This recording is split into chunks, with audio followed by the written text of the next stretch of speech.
ಕಳೆದ ಲೋಕಸಭಾ ಚುನಾವಣೆಯಲ್ಲಿ ಅರ್ಹ ಮತದಾರರನ್ನ you don't know Kannada? No, sir. No. Eligible voters in the voters list are removed.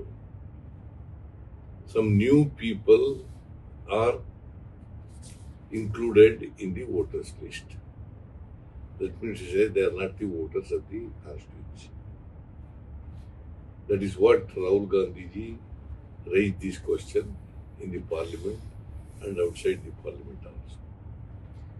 ಅಲ್ಲ ಸರ್, ಕರ್ನಾಟಕದಲ್ಲಿ ಒಂದು ಕಾನ್ಸ್ಟಿಟ್ಯೂನ್ಸಿ ಗ್ರಾಮಾಂತರ ಇದ್ರಲ್ಲಿ ಆಗಿದೆ ಅನ್ನೋ ಗ್ರಾಮಾಂತರದಲ್ಲಿ ಆಗಿದೆ ಅಂತ ಹೇಳ್ತಾ ಇದ್ರಿ. ಯಾವ ತರ ಆಗಿದೆ ಅಂತ? ಏನು ಇದೇ ಮತಗಳು ಆಗಿದೆ ಏನಪ್ಪ ಅದೇ ಹೇಳ್ದಲ್ಲ, ವೋಟರ್ಸ್ ಲಿಸ್ಟ್ ಅನ್ನ ಇರೋ ಯಾರು ಎಲಿಜಿಬಲ್ ವೋಟರ್ಸ್ ಇದಾರೆ ಅವ್ರನ್ನ ತೆಗೆದಾಕ್ಬಿಡೋದು, ಯಾರು ಇನ್ಎಲಿಜಿಬಲ್ ವೋಟರ್ಸ್ ಇದಾರೆ ಅವ್ರನ್ನ ಸೇರ್ಸೋದು. ಅವ್ರು ವೋಟ್ರೇ ಅಲ್ಲ. ಅದು ಎಲ್ಲಾ ಕಾನ್ಸ್ಟಿಟ್ಯೂನ್ಸಿ ನಡೀತಾ ಸ್ಟೇಟ್ ಅಲ್ಲಿ ಇದು ಒಂದರಲ್ಲಿ ಅಂತ. ಈಗ ಕಳೆದ ಲೋಕಸಭಾ ಚುನಾವಣೆಯಲ್ಲಿ ಅರ್ಹ ಮತದಾರರನ್ನ you don't know Kannada? No, sir. No.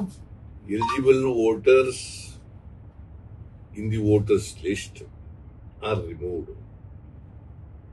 Some new people are included in the voters list. That means to say they are not the voters of the constituency. That is what Rahul Gandhi ji raised this question in the parliament and outside the parliament also. ಅಲ್ಲ sir, ಕರ್ನಾಟಕದಲ್ಲಿ ಒಂದು constituency ಗ್ರಾಮಾಂತರ ಇದ್ರಲ್ಲಿ ಆಗಿದೆ ಅನ್ನೋ ಗ್ರಾಮಾಂತರದಲ್ಲಿ ಆಗಿದೆ ಅಂತ ಹೇಳ್ತಾ ಇದ್ರಿ. ಯಾವ ತರ ಆಗಿದೆ ಅಂತ? ಏನು ಇದೇ ಮತಗಳು ಆಗಿದೆ ಏನಪ್ಪ ಅದೇ ಹೇಳ್ದಲ್ಲ,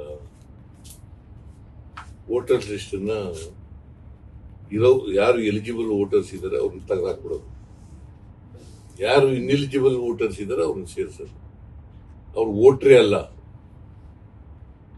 ಅದು ಎಲ್ಲಾ ಕಾನ್ಸ್ಟಿಟ್ಯೂನ್ಸಿ ನಡೀತಾ ಸ್ಟೇಟ್ ಅಲ್ಲಿ ಇದು ಒಂದರಲ್ಲಿ ಅಂತ.